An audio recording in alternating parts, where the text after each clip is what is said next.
आगे हम कार्यक्रम को बढ़ाते हुए कुमारी मंजना से निवेदन है कि आएँ और संक्षेप में अपना वक्तव्य रखें। सब तो पहला बड़िया छोटिया सारिਆਂ ਨੂੰ मेरा प्यार भरिया सत श्री अकाल नमस्ते। मैं आज पंजाबी सूफी कविता को केंद्रित कर पंजाबी भक्ति कविता संवेदना और वैशिष्ट्य विषय पर अपनी बात रखूंगी। एक ओंकार सतनाम करता पूरक निर्भव निर्वैर अकाल मूरत अजोनी सैभंग गुरु प्रसाद आद सच जुगाद सच है भी सच नानक होसी भी सच। इस्लाम के आगमन से सूफ़ी मत का प्रचार भी भारत में हुआ और सूफ़ी मत के कई सिलसिले नक्शबंदी, कादरी, फिरदौसी, सुहरावर्दी, शतारी और कई इसके उप सिलसिले भारत में स्थापित हुए और इन सिलसिलों के विकास से सूफ़ी कवियों का उदय भी हुआ।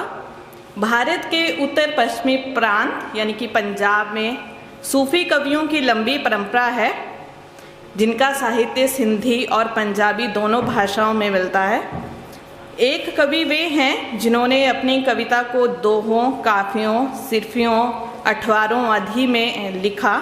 ये जो साहित्य है वो गे मुक्तक काव्य है। और दूसरे धारा के कवि हैं जिन्होंने प्रेमाख्यान परंपरा को बढ़ाया।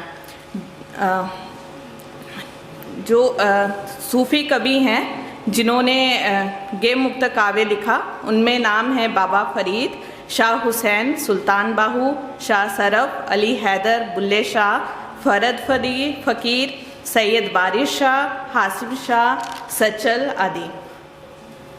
और पंजाबी सूफ़ी कवियों में शेख फरीदुद्दीन गंज का नाम सबसे पहले आता है। वे आदि कवि माने जाते हैं। इनकी वाणी का संकलन गुरु अर्जुन देव जी ने आदि ग्रंथ साहिब में करवाया था, जिसे गुरु नानक जी ने शेख इब्राहिम से प्राप्त किया था। इसके अलावा जो इस्लाम पर विश्वास रखते थे भाई मर्दाना, बलवंडू और सत्ता जी की वाणी को भी बाबा अर्जुन देव जी ने गुरु ग्रंथ साहिब में सम्मिलित किया, जो ये इंगित करता है कि मजहब पर किसी का एकाधिकार नहीं है। बाबा फरीद के शिष्य निज़ामुद्दीन औलिया के शिष्य अमीर खुसरो, जिन्होंने हिंदी साहित्य को समृद्ध किया। दूसरे कवि पंजाबी में मिलते हैं जिन्होंने लौकिक कथाओं के माध्यम से अलौकिक कथा कही है, जिनमें नाम है जिन्होंने इस तरह के प्रेमाख्यान रचे: हीर रांझा, सोनी महिबाल, सस्सी पुनू, श्री प्रहाद, पूरन भगत, जुसुफ जुलेखा, मिर्जा साहिबा, लैला मजनू आदि। इन आख्यानों का जो मूल केंद्र है वो प्रेम है। मध्ययुगीन पंजाबी सूफ़ी कविता की एक बड़ी विशेषता है कि वो मध्ययुगीन सामाजिक संरचना के खिलाफ खड़ी होती है। इस्लाम में भी समाज जातियों में विभाजित है। सूफ़ी कवि सबसे पहले अपने को किसी भी जाति या धर्म की कैटेगरी में नहीं रखते। बाबा बुल्ले शाह, जिन्हें माना जाता है कि वो सैयद घराने से थे, इन्होंने अराई जाति के शाह इनायत को अपना गुरु माना था और इस संबंध में उनकी काफ़ी भी प्रचलित है कि उनके परिवार वालों ने इनका विरोध किया कि अराई जाति के व्यक्ति को कैसे तुम अपना गुरु मान सकते हो। इनकी काफ़ी है। बुल्ले नू समझावण आइयां भैणां ते भरजाइयां, मन लै बुल्लिया साडा कहना, शाकर हो जा राइयां, आल नबी औलाद अली नू तू क्यों लीका लाइयां। लेकिन बुल्ले शाह ने अपनी परिवार वालों की एक न सुनी और वे जीवन पर्यंत अपने पीर से मोहब्बत करते रहे। इसी प्रकार जो पंजाबी सूफ़ी कविता है वो भारतीय अर्थव्यवस्था में भरग विभाजन पर भी के विरोध में भी खड़ी होती है। वारिस शाह की हीर इसका प्रणाम है। हीर का जो पिता है वो एक भैंस चराने वाले चरवाहे से हीर की शादी नहीं करता, क्योंकि जो सामाजिक या वैवाहिक संबंध है जहाँ आर्थिक स्तर समान हो वहीं पे निर्धारित किए जाते हैं। इस पे हीर जीवन पर्यंत इस पितृ सत्तात्मक समाज के सामने चुनौती बनकर खड़ी होती है और वो स्वीकार करती है और कहती है, असी सियाली कुड़ियाँ बुरियाँ बुरियाँ बुरियाँ बे लोगों।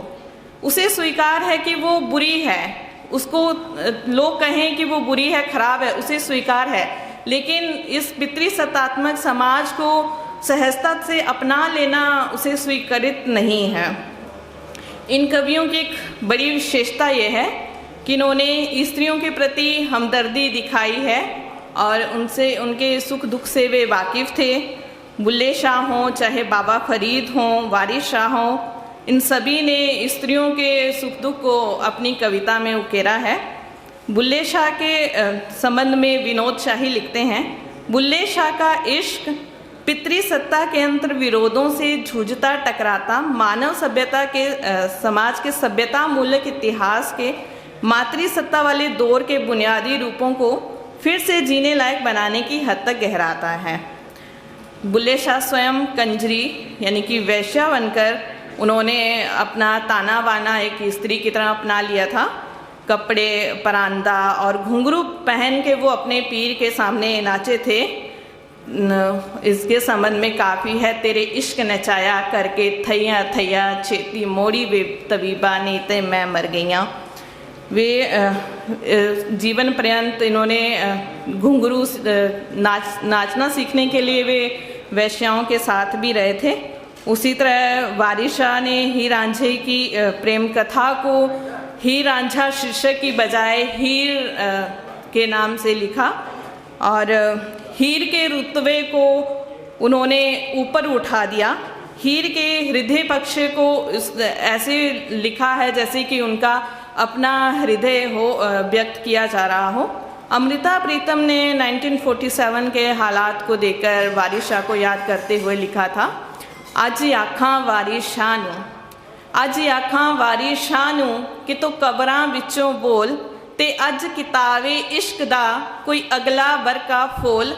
एक रोई सी धी पंजाब दी तू लिख लिख मारे बैंत, अज लखां धीआं रोईयां तेनू वारिस शाह नूं कहण वे दर्द मंदा दिया दर्दिया उठ तक अपना पंजाब।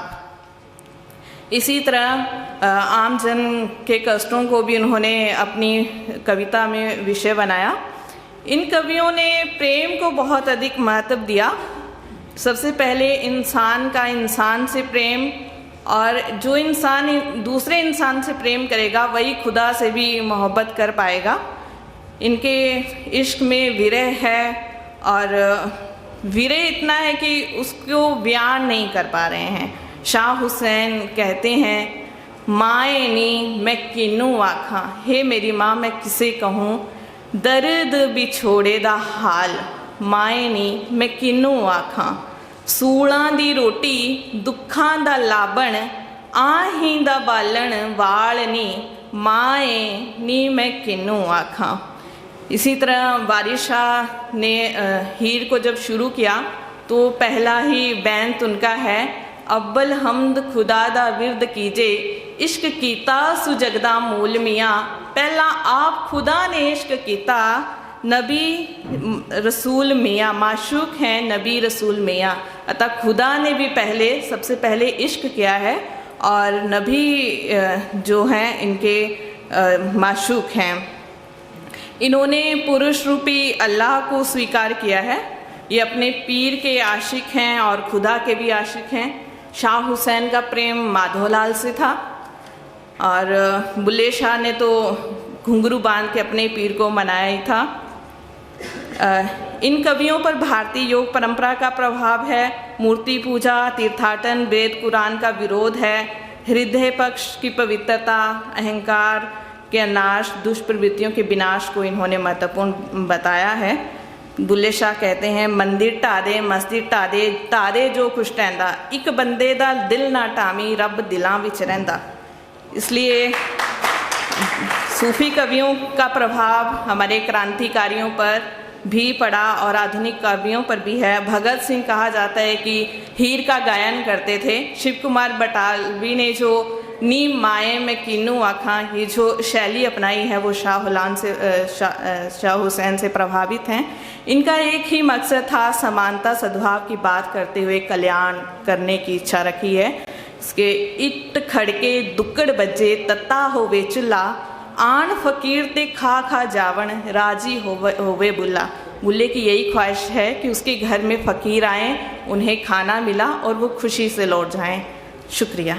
मंजना जी ने जिस ईश्वरीय प्रेम की बात कही है वह हमारे कबीर के यहाँ भी मिलती है। कबीरा देखत दिन गया निसी भी देखत जाही, विरहड़ी पीऊ पावे नहीं जियरा तल पे माही।